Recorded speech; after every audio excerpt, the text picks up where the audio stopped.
Medication reconciliation involves a systematic and comprehensive review of a patient's medication regimen at every transition of care point.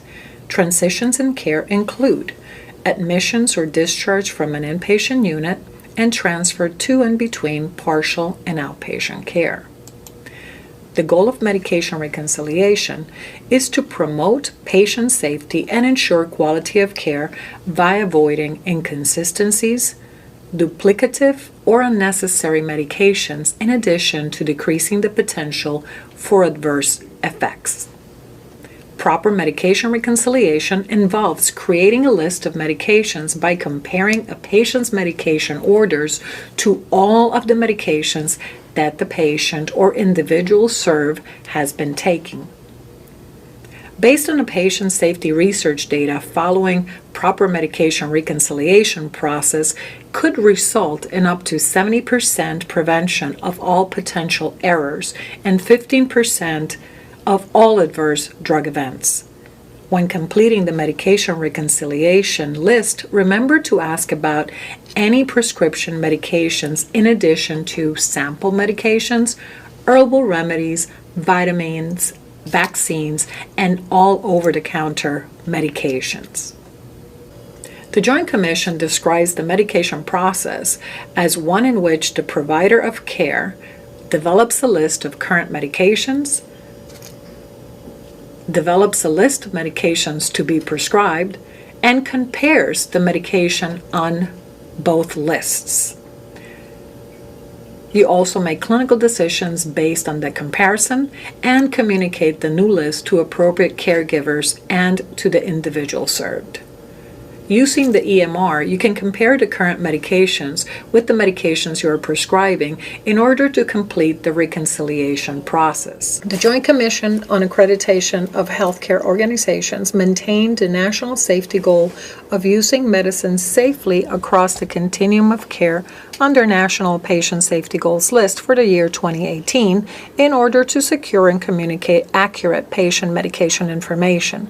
The process begins, of course, with the medication reconciliation process discussed previously and involves discussing and documenting the following items with individuals served in our organization. You are to complete the medication reconciliation process, first of all finding out what medicines the individual served is taking at the first contact you have with the patient. And this would be either during the initial evaluation, initial treatment plan, or initial case management process. Current medications include those taken at scheduled times and those taken on as needed basis. A good faith effort to obtain this information from the individual and or other sources will be considered as meeting the intent of this particular safety goal. Next step is to compare the medication information at first contact with the medications ordered by UBHC in order to identify and resolve any discrepancies. You are to record the results of your medication reconciliation process on the medication reconciliation list that is available on the electronic medical record, thus ensuring passing along correct information about an individual's medicines to the next care provider within our organization. Make sure that the individual served knows which medicines to take when they are at home. Inform the individual that it is important to bring their up-to-date medication reconciliation list every time they visit a doctor outside of UBHC. In addition, please instruct anyone that you're seeing for services at UBHC that they are to communicate the complete and reconciled list of medications to the next provider of service outside UBHC by including the medication list with the coordination of care letter to the identified primary care provider. Further, you are to provide the current reconciled medication list to any individual you are treating, along with medication education and counseling information and fact sheets. This process does ensure the secure and accurate communication of patient information across the continuum of care. I will now provide details to guide our efforts for real-time and accurate medication reconciliation across all levels of care at UBHC. We first start off with comparing current and newly ordered medications. And this begins as you are completing the intake evaluation. First, make sure that you have a complete list of medications prescribed by non-UBHC physicians or APNs, along with a complete list of any over-the-counter medications, supplements, or vitamins that the individual served is currently taking. To aid in the process, you should request that your client bring in to the session any current medication bottles in addition to calling the pharmacy directly. You will proceed then to compare the current list of medications with the newly recommended medications. This will allow for discovery of potential medication interaction. In addition, you will also be able to correct any discrepancies such as omissions, duplications, adjustments, deletions, or additions. The objective, of course, is to reconcile and document everything at intake. During subsequent follow-up visits, you will update the medication list to ensure real-time accuracy. The next item is making sure that you're communicating with the individual and the next provider. You do this by providing a reconciled medication list to the individual served and communicating medications to the next level provider. Always provide the individual and/or the participating family member with written information on the medication they should be taking at the end of the intake session and/or follow-up appointments if you have been changing any medication. This includes the medication reconciliation list contained in our EMR and the medication fact sheets. You must explain the importance of managing medication information to your patient, including instructing the individual served to give a list of medications to his or her primary care provider, updating the information when medications are discontinued, dosages are changed, or new medications are added, and to please make sure that they're sharing the information with you and any other provider of care.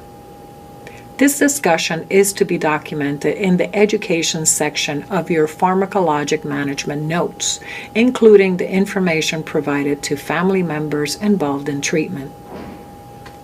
When the client's care is transferred from one service to another, for example, when your client or patient is discharged from UBHC's inpatient unit and transferred to outpatient care, the referring team updates the electronic medication reconciliation list and informs the receiving team, including providing the contact information to the unit in case the receiving team needs to clarify any entries on the medication reconciliation list. The interaction is, of course, documented in the chart. Please keep in mind that this communication could be via phone, electronic message within our current electronic medical record and/or via email. But regardless, you must document this in your progress notes. When communicating via phone or email, follow guidelines to protect patients' confidentiality at all times. When a patient is referred or transferred outside UBHC, the complete and reconciled list of medication is communicated to the next provider of service, and the communication is documented in your progress note. An example of this communication is our coordination of care letter to primary care physicians, which include the medication reconciliation list. In forwarding this information to the primary care physician, you are reducing the risk of transition-related medication errors and adverse drug events. In addition, make sure that when you discharge a client or an individual served, that you are printing out and reviewing the complete and reconciled medication list with him or her and/or the family or guardian. As part of the medication reconciliation and medication counseling process, please also remind your clients or patients to discard any old lists and to update any record with their primary care physicians or pharmacists. Regarding the topic of medication safety, the Institute of Healthcare Improvement suggests that to reduce medication errors and harm whenever you're dealing with patient medication, you keep in mind the 5 rights: the right medication, the right dose, the right time, the right route, and the right patient. You can use these guidelines whether you are compiling a list of medications or prescribing a medication. Please note that UBHC conducts a monthly chart review of medication reconciliation information. You can access UBHC policies concerning medication reconciliation on our internal website for full details. At this time, I want to highlight the time frame included in the current medication reconciliation policy. For acute inpatient, standing order psychotropic medications are ordered for 30 days, and long-acting injectables up to 1 year, and medication for chronic medical conditions for 90 days. In partial and outpatient programs, psychiatric medications are ordered for the number of days prescribed at UBHC, whereas long-acting injectables can be ordered up to 12 months. Medications for chronic medical conditions that are prescribed outside our system can be ordered, documented for up to 365 days, and make sure that you are following up with your individual serve with your patients in order to update the medication if their primary care provider has enacted any changes. Medication side effects are defined as negative reactions to either a single medication, the interaction between 2 or more medications, or the interaction between medications and food. Regardless, these negative reactions could result in patient distress or discomfort, alterations in medication treatment, medical intervention, additional health risk, impairment or disfigurement, or a lengthened hospital stay. Please make sure that you will review the policy for medication side effects under clinical services on our internal website for details. As a summary, medication side effects shall be reported on an ongoing basis as they occur by any UBHC clinical staff member who identifies such an event.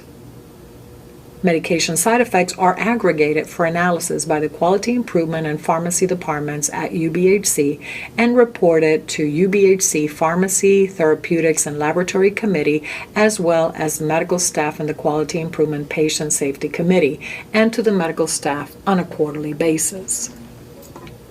UBHC's EMR VX Vista maintains a side effect and adverse reaction database, which is monitored by the Pharmacy and Therapeutics and Laboratory Committee as a medication safety initiative and allows the committee to spot trends with a particular medication early on.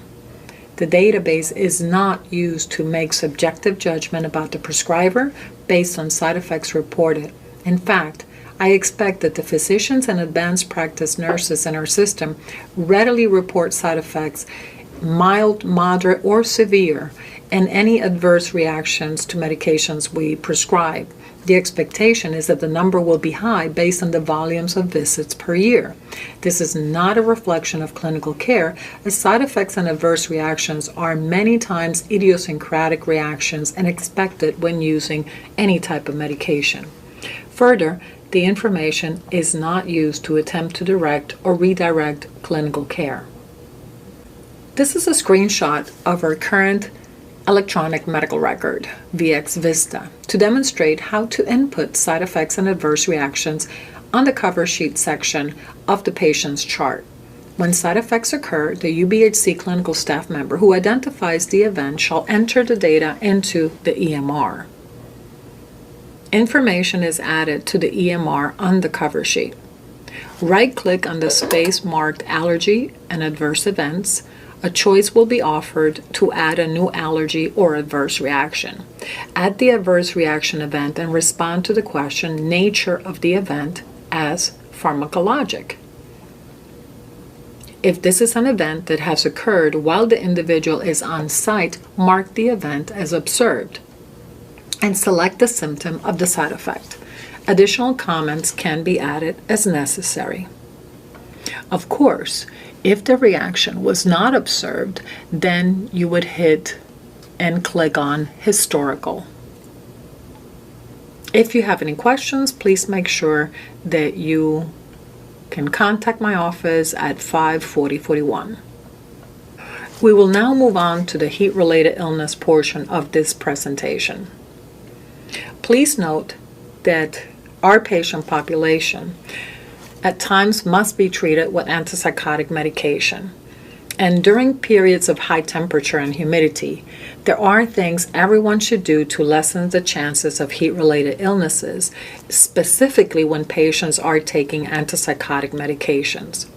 Note that antipsychotic medications may impair the body's ability to regulate its own temperature, and during hot and humid weather, individuals taking antipsychotic medications are at increased risk of developing excessive body temperature, or what we call hyperthermia, which can be fatal.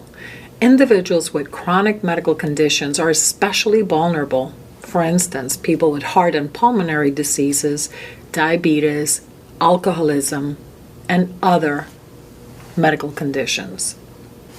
Heat exhaustion is the most common heat-related condition likely to occur in people who are involved in physical activity outdoors during heat waves.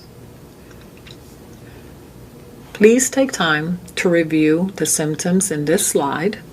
You should know that somebody who has been outdoors and develops irritability or a change in behavior, they have cold, pale skin, profuse perspiration, complaining of dizziness, headaches, nausea, vomiting, or cramping, or you know that have rapid breathing, could already be diagnosed with heat exhaustion. If a person exhibits any of the previously described symptoms related to heat exhaustion, you should move the person to a cooler place immediately. Provide water or other liquid, noting that there is no need to provide salt or salty beverages, and encourage that person to sit and rest. If the symptoms persist after you have taken all of these steps, the risk of heat stroke increases. So the best course of action is to call a doctor immediately, or if none is available, call 911 and explain the symptoms. Heat stroke is a more serious condition of dehydration and salt depletion that can lead to death if left untreated. Heat stroke victims can experience agitation, confusion, seizures, lethargy, coma, and they may all be first symptoms.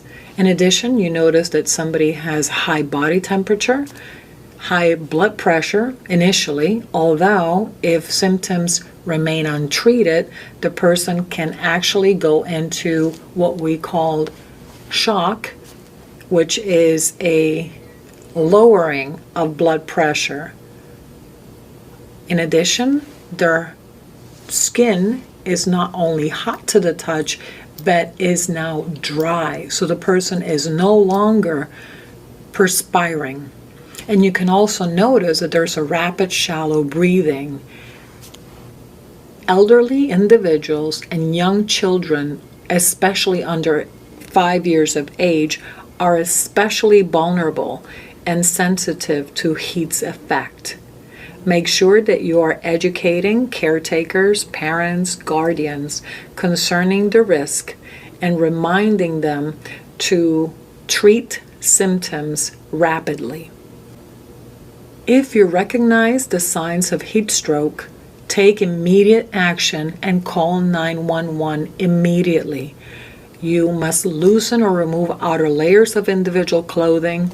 You can move the person to a cool place.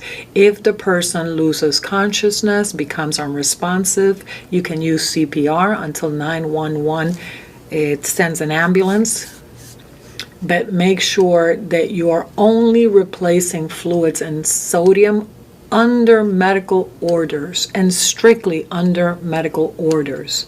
Again, the course of action when you are noting the signs of heat stroke, you must call 911 immediately.